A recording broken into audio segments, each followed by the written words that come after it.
Alright guys, so we're going to take a look at some of these goodies that I picked up at Paper and Ink Arts. So first of all, we have several things that are going to need to be cleaned before first use. That includes the folded pen, the witch pen, and the Noodler's Ahab. So I'm going to put those to the side.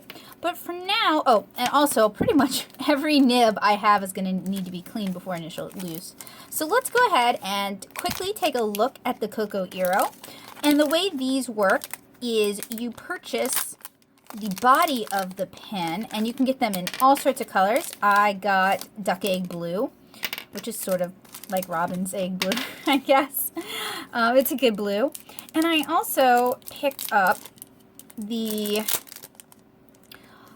brush in black.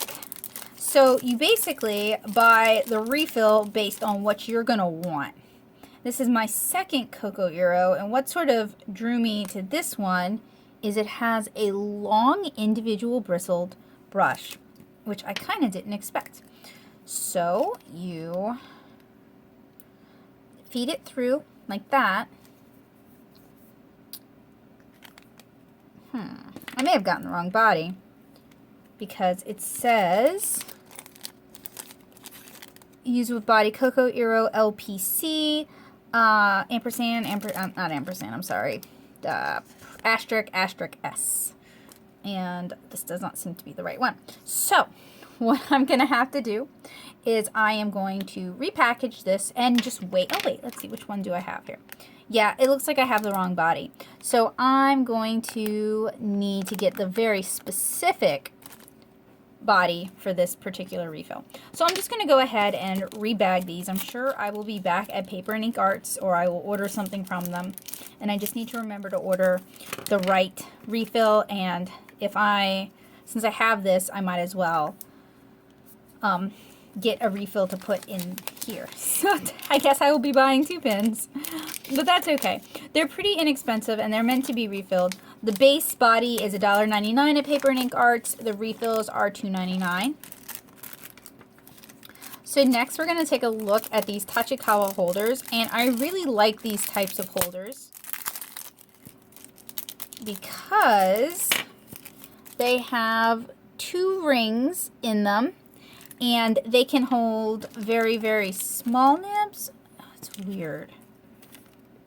I thought I bought more nibs than that. They can hold very, very small nibs and large nibs. So I'm going to go ahead and grab my inking kit to demonstrate that to you guys. In fact, my inking kit is getting so large, I'm going to need another inking kit.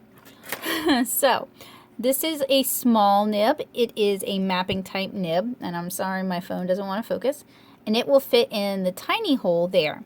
You can also use size 6 nibs like this spoon nib or these nibs here, and use that in the larger ring.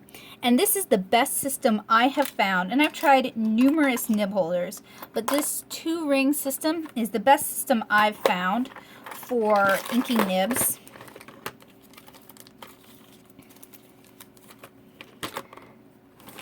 So that's why I wanted to get a few more, because every now and then I teach inking classes. In fact, these are my teaching materials. And what I had before for the classes were these, which are 1 ring, and these, which I really, really don't like at all. And pretty much nothing in between, and a single lonely crow quill holder. So now I've got a couple of nib holders that will work with both types of nibs.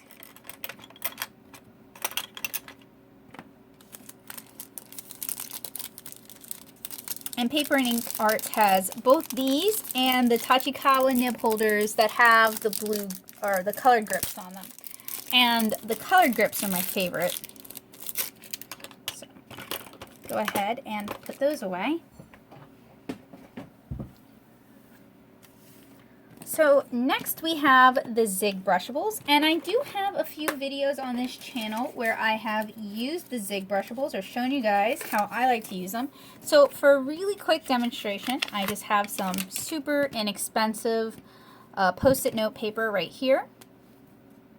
These are water-based markers. Calligraphers like them, but they're not as popular as they used to be. But they work really well on coated papers like vellum and Yupo. And what's handy about having two colors in one marker is you can use the marker to blend itself out. So you can actually get a fairly wide range of the same color. So those are pretty handy. And these were two I didn't already have, so I'm happy to add them to the collection. Then we're gonna take a quick look at the freebie, these calligraphy pens. And I like to use calligraphy pens to draw borders on my comics. These have a water-based dye ink. They're odorless, xylene free with a square cut tip.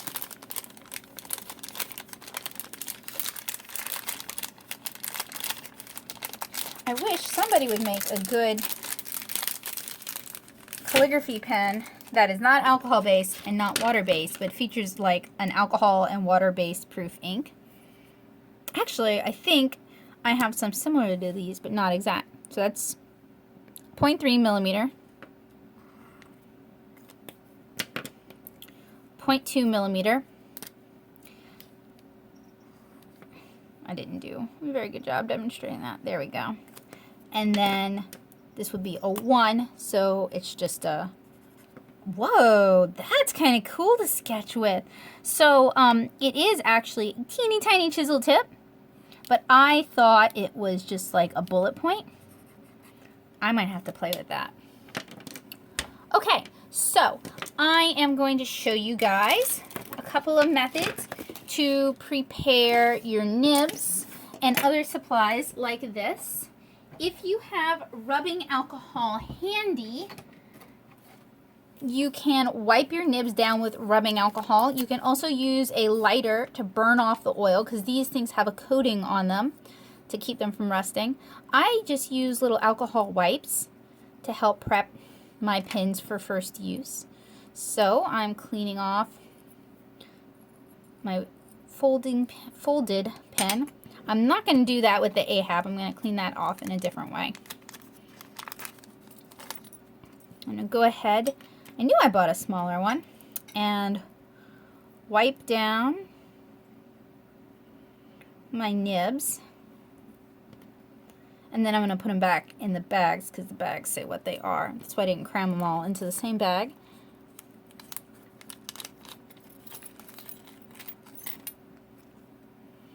Always try to get different types of nibs because as a comic artist I am familiar with a few nibs. I'm familiar with Spoon and G and Mapping and Maru and Crow Quills, that sort of stuff. But there are so many nibs that calligraphers seem to like, or nibs that are used for writing, that artists and comic letters might find interesting as well. So I do try to get a bunch of them and try them out and write about them. And I actually think I have some more nibs from Paper and Ink Art that I like squirreled away that I meant to test. I mean, I bought them for myself, but I knew I would test them.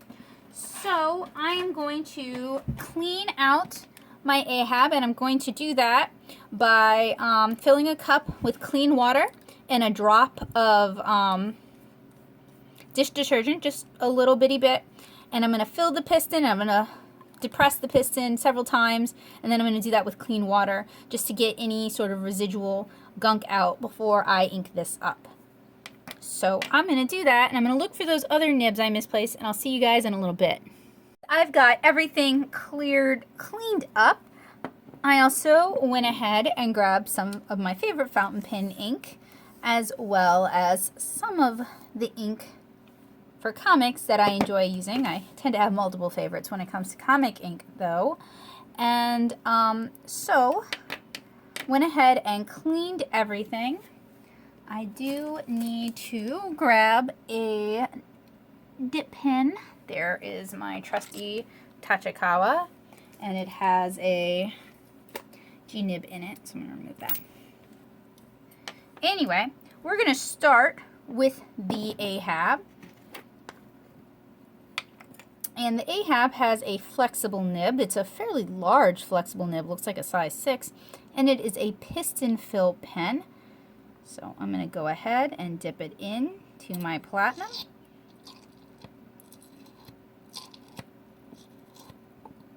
And try to not make a disaster.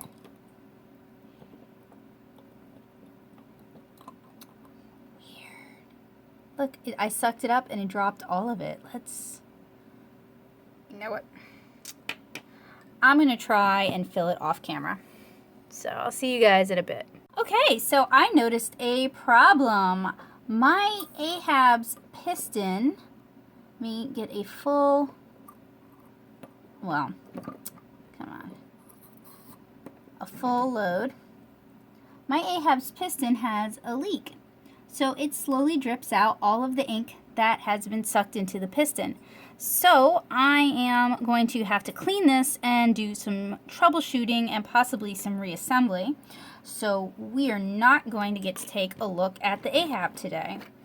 And I totally don't blame Paper and Ink Arts. I know that sometimes Noodler's pens can have a few little quirks, and usually if you mess around with them a little bit, you can figure them out. So I'm not super concerned about it yet.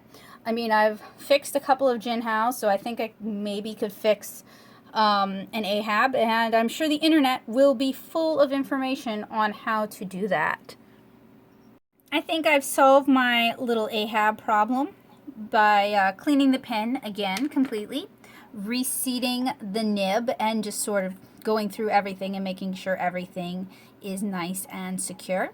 And I've currently got it filled with platinum carbon ink, which, while not 100% waterproof, it is water resistant, so it's less likely to smudge and cause issues. So I'm going to get this mess cleaned up and then I'll demonstrate these pens for you guys.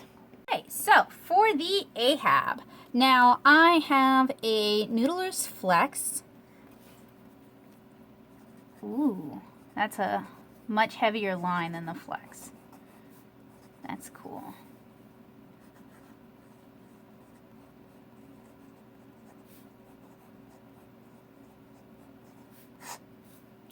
So, at least with the platinum carbon ink, it seems to be a fairly wet writer, and I think that's part of the problem with my leak issue. It wasn't leaking water when I had the piston filled with water. It only leaked ink. So for comparison, here is my demonstrator, Noodler's Flex.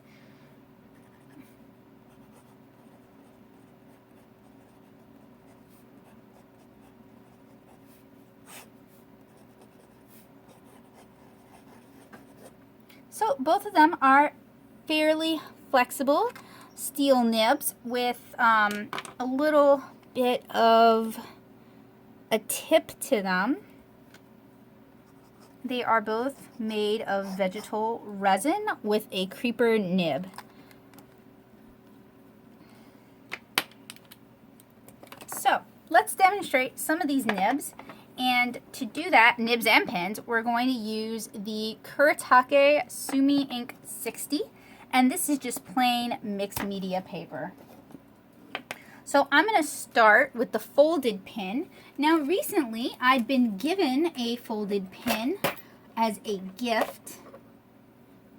An all brass folded pin made by Dan Barry. It was a gift from Joseph Coco.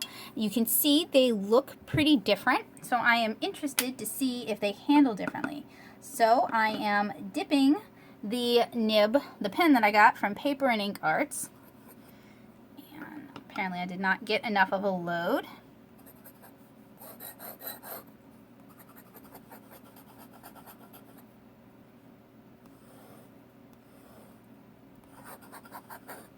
And now we're going to dip the Dan Barry pen.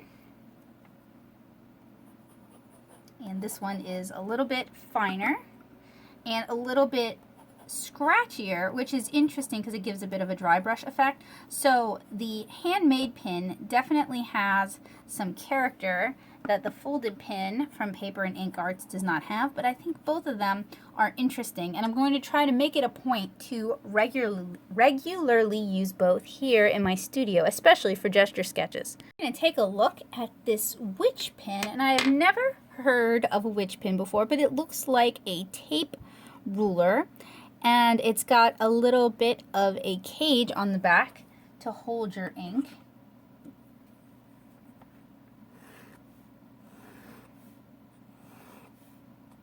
Also has a little bit more flex than tape nibs typically have.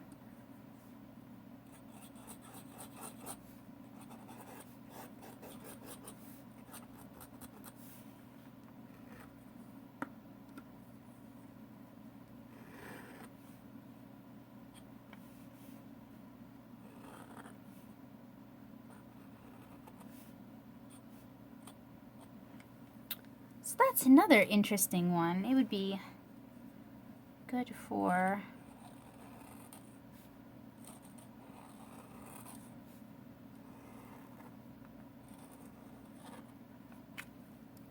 I think it's intended for calligraphy, but it would also be good for borders. Okay, so we are now on to the nib portion of our program, and I wanted to show you guys a nib with a cage. This is a Nico nib. It hasn't been used before.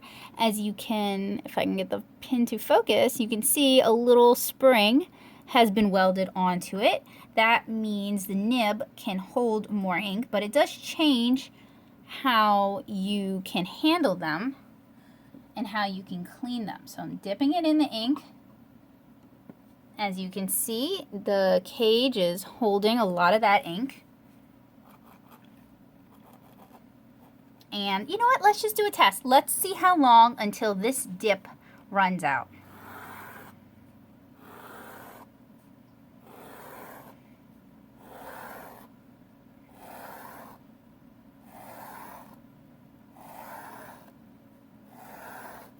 All right, let's see. So it started to railroad there, but it looks like there's still maybe some ink in the cage.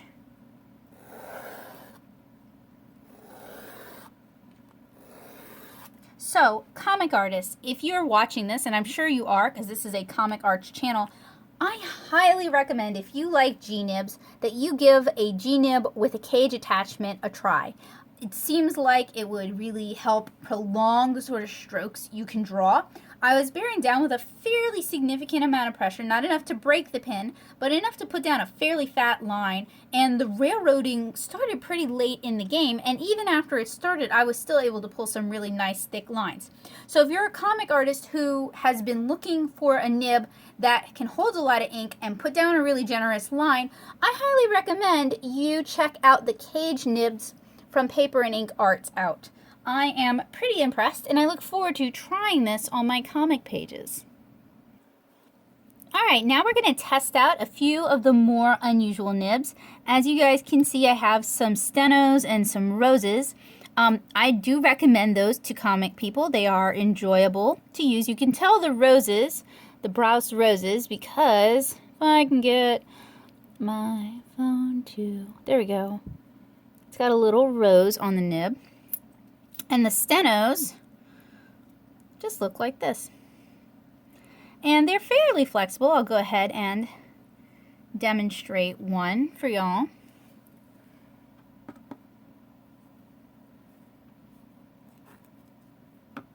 Should be using my dinky dips, which are also available at Paper and Ink Arts. Surprise. In fact, I really may have to. There we go. Man, if anything needs a cage, it would be a steno.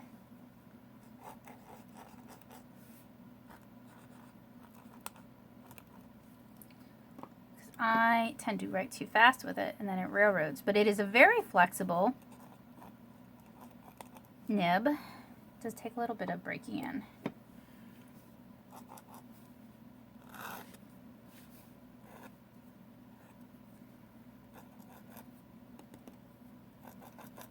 I may not have also done a very good job cleaning this one, because this is the most problems I've ever had with a steno.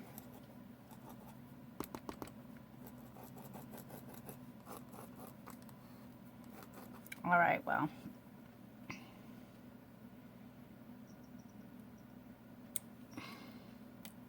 Put that to the side. Now we're going to try one of these scroll nibs, which is one of the nibs I picked up today.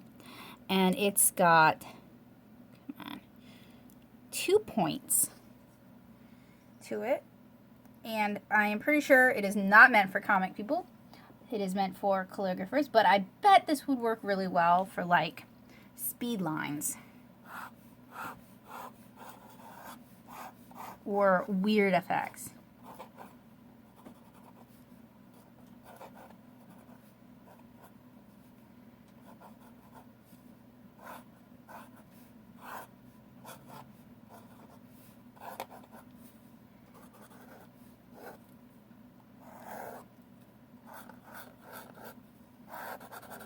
So that is a scroll nib, which puts down 2 parallel lines, and the size of the lines don't really vary with pressure.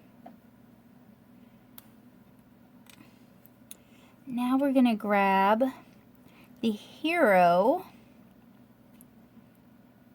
Nope, that is not the hero. That is a Leonard, apparently.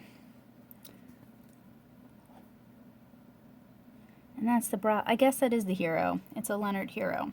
So we're going to grab the Brous EF66. I'm going to put it in the smaller of the nib holders. This is really a case for a dinky dip, because it's such a little bitty nib. Ooh, it's very, very small, but very flexible. A very expressive little nib. Look at that. Do you see that? You can start off super fine and then wow. I mean, for such a little nib, it's really got quite a lot of flex to it. So that's the Brous EF66. My hands are getting super inky. And we're going to end on the Hero 111.